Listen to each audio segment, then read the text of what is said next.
Hi guys, CodeTutor here and my name is Anil Deshpande.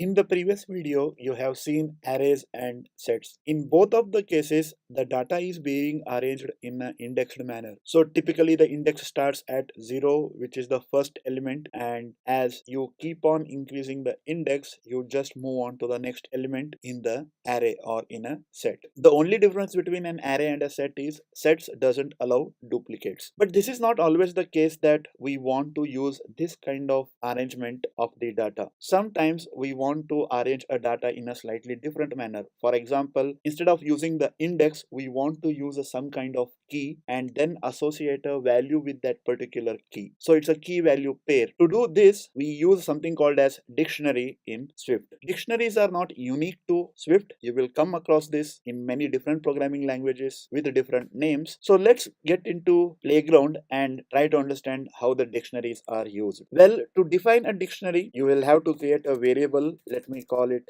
a sample dictionary, and then I can use dictionary keyword, and then you have to tell what type of data type you are going to store for the key and the value. So for the simplicity's sake, we will use a string and string. And then how do I initialize? Well, that is pretty simple. You open and close the square brackets. Each key value pair would be entered in double quotes separated by colon. So it would be SBC and then Bangalore. So basically what you do is in the square brackets, you write each individual key value pair. So I will just separate them for easy readability purpose. There is also another way in which you can define a dictionary. Instead of using this, you can write opening and closing parenthesis and then string colon string and parenthesis, and that's it. This is also a valid shorthand dictionary declaration. And let me print the values, and once again you can observe that the order in which we have written these values into the sample dictionary, that same order is not maintained. Now the question is, what else you can do with sample dictionary? So let's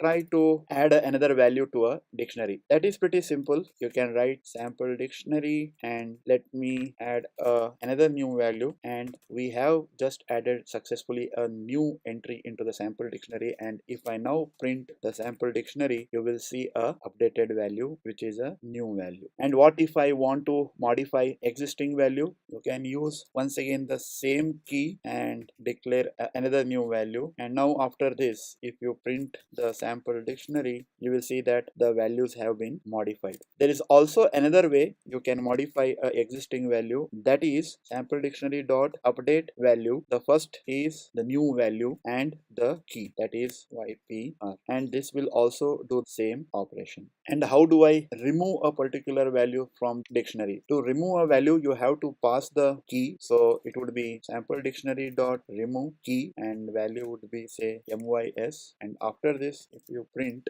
sample dictionary, this particular value has been removed. And if you want to get a value for a particular key, that also can be done. So let value equals to sample dictionary and then MYS. That will return me a value, and then I can just print the value. And as you can see here, this is a optional. Why it returns an optional is there is a possibility that in the dictionary the MYS might be there and might not be there. So to accommodate for that particular possibility, the return type for a particular key from a dictionary is always optional. The better way to do it is using if let construct, that is if let value otherwise doesn't exist. So in this case we have the MYS, that is why it works, but instead of this, if we had YPR, will show me doesn't exist. If you want to check whether the sample dictionary is empty, you can use is empty field, which returns me a true or false depending upon what is the content of the sample dictionary. And if you want to just remove everything, you can write remove all, and it will just remove all the elements that are there in the sample dictionary.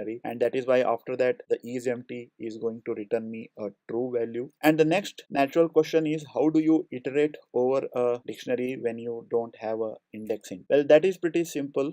What we can do is use a tuple. So for key value in sample dictionary, I can write print station code, and the item that I want to print is key and station is value.